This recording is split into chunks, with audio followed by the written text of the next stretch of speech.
दोस्तों, मैं हूँ आरजे खुशी और आप सुन रहे हो कहानी अर्पिता और संजय की। इस कहानी में आगे क्या हुआ, आइए जानते हैं। इससे पहले कि संजय कुछ कर पाता, अर्पिता बिजली की रफ्तार से उठी और कहने लगी, इस बार भी एक गलती से हुआ। मैं आपका फायदा नहीं उठाना चाहती थी। पता नहीं उसे क्या हो जाता था। जैसे ही वो संजय को देखती थी वो घबरा जाती थी। शायद वो खुद भी विश्वास नहीं कर पा रही थी कि जो हुआ वो गलती से हुआ। अर्पिता कुछ ज्यादा ही अपने दिमाग में सोचने लगी। टीवी ड्रामा में अक्सर ये दिखाया जाता है, अपने किसी मकसद को पूरा करने के लिए कोई लड़की कभी गिरने का नाटक करती है तो कभी किसी खूबसूरत और अमीर आदमी के गले लग जाती है और फिर वो आदमी उस लड़की के जाल में फंसकर उसी के बारे में सोचता रहता है। क्या संजय को भी उस पर यही शक था कि वो भी इस तरह अपने किसी मकसद को पूरा करना चाहती थी? अपने दिमाग में अजीब सी खिचड़ी पकाते हुए अर्पिता ने संजय की तरफ चुपके से देखा। हमेशा की तरह उसके चेहरे पर गुस्सा था। उसने धीरे से अपना मुंह खोला और बोला, अगली बार जब बिना किसी गलती के तुम मेरे गले लगो तब बताना। अर्पिता बहुत परेशान हो चुकी थी। थोड़ी देर बाद कार रुक गई। संजय कार से उतरा और बिना अर्पिता का इंतजार किए आगे बढ़ने लगा। अर्पिता भागते भागते उसके पीछे गई। फिर वो दोनों एक गाउन बुटीक के अंदर चले गए। मिस्टर संजय, आपने जिस इवनिंग ड्रेस का ऑर्डर दिया था वो तैयार है। संजय को देखते ही एक अटेंडेंट सामने आई और उससे बोल दी। अर्पिता ने धीरे से संजय के पीछे से झांका। वो ड्रेस को देखने के लिए थोड़ा आगे आई। सामने एक चमचमाती हुई सुंदर ड्रेस लगी थी। वो एक बहुत ही सुंदर ड्रेस थी जिस पर सुंदर काम किया हुआ था। वैसे तो उसका रंग स्काई ब्लू था, पर उसमें पर्पल, पिंक और व्हाइट कलर की लेयर भी लगी थी। उसका वेट ज्यादा नहीं था। वो कुछ इस तरह की डिजाइन की गई थी कि उसका रंग बदलता हुआ दिखाई देता था। इसके साथ ही उसमें छोटे छोटे सुंदर फूल लगे थे जिनके बीच में हीरे लगे हुए थे। वो फूल इतने असली लगते थे कि अगर तितलियां देखती तो उन पर आकर बैठ जाती। वो सच में एक देखने लायक सुंदर ड्रेस थी। ये पूरी ड्रेस स्पेशल ऑर्डर पर हाथ का काम करके बनाई गई है, इसीलिए पूरी दुनिया में इसका सिर्फ यही एक पीस है। अटेंडेंट ड्रेस के बारे में बड़े गर्व से बताती हुई ऐसा बोली। अर्पिता की आंखें उस ड्रेस को देखकर चमक उठी। वो खुद को रोक ना सकी और आगे बढ़कर उसने उसे हाथ से छुआ। वो सच में बहुत सुंदर ड्रेस थी। जैसे ही अर्पिता अटेंडेंट के साथ ड्रेस को देखने के लिए जाने लगी, संजय ने उसका सर दबाते हुए कहा, जाओ और ड्रेस बदल लो। उसने एक दूसरी अटेंडेंट को देखा। तुरंत ही कोई आया और अर्पिता को कपड़े चेंज करने के लिए ले गया। उस बुटीक में एक मेकओवर रूम भी था। इवनिंग ड्रेस और सूट के अलावा वो लोग मेकओवर भी करते थे। स्टाइलिश ने जल्दी ही अर्पिता का मेकअप कर दिया। वो मुस्कुराते हुए बोली, मिस अर्पिता सच में बहुत सुंदर हैं। थोड़े से मेकअप से ही आपने इस इवनिंग ड्रेस की शान और बढ़ा दी। उसके बाद वो अर्पिता के लिए हीरे से जड़े हुए सैंडल लेकर आई। तब तक संजय अपने कपड़े बदलकर बाहर सोफा पर तैयार बैठा था। वो एक स्पेशल डिजाइन किए गए सूट को पहनकर बहुत ही अच्छा दिख रहा था। जैसे ही उसने चेंजिंग रूम की तरफ से आते हुए कदमों की आहट सुनी, उसने अपनी नजरें घुमाई। वो अपने सामने खड़ी अर्पिता को देखकर दंग रह गया था। वो इवनिंग ड्रेस अर्पिता को बिल्कुल फिट आई थी। ग्रैंड बिजनेस पार्टी का आयोजन दिल्ली के इंटरनेशनल एक्सपो सेंटर में किया गया था। वहाँ इंडस्ट्रीज की लगभग सभी नामी गिरामी हस्तियां शामिल थीं। इवेंट शुरू होने से पहले ही वेन्यू के बाहर लग्जरी गाड़ियों की संख्या बढ़ती जा रही थी। इवेंट शुरू होने से पहले ही वेन्यू के बाहर लग्जरी गाड़ियों की लंबी कतार लग चुकी थी। हॉल के एंट्रेंस पर एक लंबा रेड कारपेट बिछा हुआ था। पार्टी हॉल के अंदर चमचमाते हुए झूमर लटक रहे थे।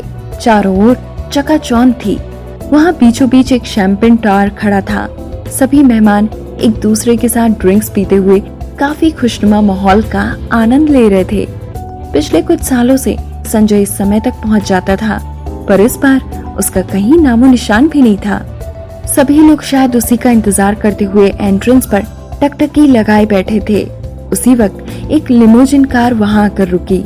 कार का दरवाजा खुलते ही संजय कार से उतरा, पर वैसे नहीं जैसे वो हर बार उतरता था। इस बार उसने एक जेंटलमैन की तरह अपना हाथ फैलाया और अर्पिता का हाथ अपने हाथ में लिया। फिर उसने अर्पिता को कार से बाहर निकाला। उसके बाद वो दोनों एक दूसरे की बाजू पकड़े एक साथ अंदर जाने लगे। जैसे ही वो अंदर पहुंचे, पार्टी हॉल में हलचल सी हो गई। एकदम सबकी आंखें उन दोनों पर जाकर रुक गई। मेरे साथ आओ और घबराओ नहीं, संजय ने आराम से कहा। मैं घबरा नहीं रही हूँ, अर्पिता ने कहा। फिर तुम कांप क्यों रही हो? अर्पिता ने कोई जवाब नहीं दिया, पर अपने मन में बड़बड़ाने लगी। ऐसे पत्थर दिल इंसान के साथ खड़े होकर कोई कांपेगा नहीं तो क्या करेगा? संजय के साथ छोटी सी नोकझोंक ने हजारों लोगों की नजरों से घबराई हुई अर्पिता को थोड़ी सी हिम्मत दी। अर्पिता को ये पता ही नहीं था कि वो आज इतनी सुंदर लग रही थी कि उसे देखने वालों की तो सांसें ही रुक गई थी। सुंदर इवनिंग गाउन पहने हुए उसके चेहरे की खूबसूरती और शरीर की बनावट बहुत ही उभर कर आ रही थी। वो आसमान से उतर कर आई हुई अप्सरा की जैसी दिखाई दे रही थी और उसकी आंखों में अजीब सी कशिश थी। उसे देखने वाला हर आदमी उसे पाने की इच्छा कर रहा था। संजय ने जब वहाँ मौजूद सभी मर्दों की आंखें अर्पिता पर जमी हुई देखी तो संजय का चेहरा गुस्से से काला पड़ गया। जब उसने देखा कि अर्पिता को पता ही नहीं था कि वो कैसे अपने आसपास खड़े लोगों के दिलों में तूफान जगा रही थी, संजय ने उसे तीखी नजरों से देखा। फिर उसने अपनी बाजू अर्पिता से अलग कर ली।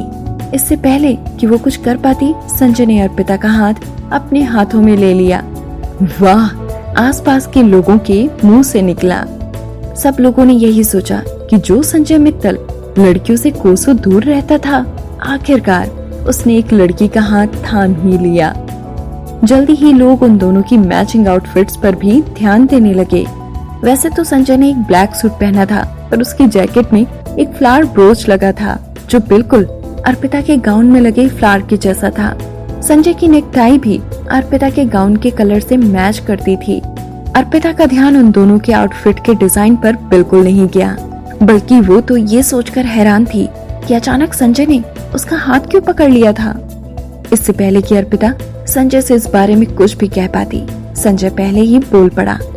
इससे पहले कि अर्पिता संजय से इस बारे में कुछ भी पूछ पाती, संजय पहले ही बोल पड़ा। मुझे चिंता है कि तुमने अभी तक ऐसा कोई ग्रैंड इवेंट अटेंड नहीं किया होगा। अच्छा होगा कि मैं तुम्हें पकड़ कर रखूं, ताकि तुम ज्यादा एक्साइटेड होकर मुंह के बल गिर ना पड़ो। अर्पिता अपने मन ही मन में संजय को कोस रही थी। रेड कारपेट से चलते हुए वो लोग शैंपेन टावर के पास पहुंचे। उसे देखते ही अर्पिता अपना हाथ छुड़वाना चाहती थी, जबकि संजय ने उसका हाथ कस कर पकड़ा हुआ था और वो उसे कहीं जाने नहीं दे रहा था। संजय को डर था कि अर्पिता का हाथ छोड़ते ही वो एक बिल्ली की तरह इधर से उधर दौड़ने लगेगी। अर्पिता इससे नाराज थी और कुछ कहना चाहती थी, पर जैसे ही उसने देखा कि बहुत से लोग अपने हाथों में वाइन ग्लास लिए हुए संजय के पास आ रहे थे, वो अपनी जुबान तक आए हुए सारे शब्द वापस अंदर ही खा गई। वो चुपचाप संजय के बगल में अपने चेहरे पर एक सुंदर मुस्कान लिए खड़ी हो गई। तभी उसने लोगों को पागलों की तरह शोर मचाते हुए सुना। वो भी परेशान होकर इधर उधर देखने लगी। तभी उसने देखा एक खूबसूरत नौजवान बाहर से अंदर आ रहा था। किसी की जोर से आवाज आई, कुणाल राजवंश आ गए। दोस्तों, मैं हूँ आरजे खुशी और आप सुन रहे हो कहानी अर्पिता और संजय की। आखिर कौन है ये कुणाल राजवंश? जानने के लिए सुनते रहिए कहानी के आने वाले एपिसोड्स।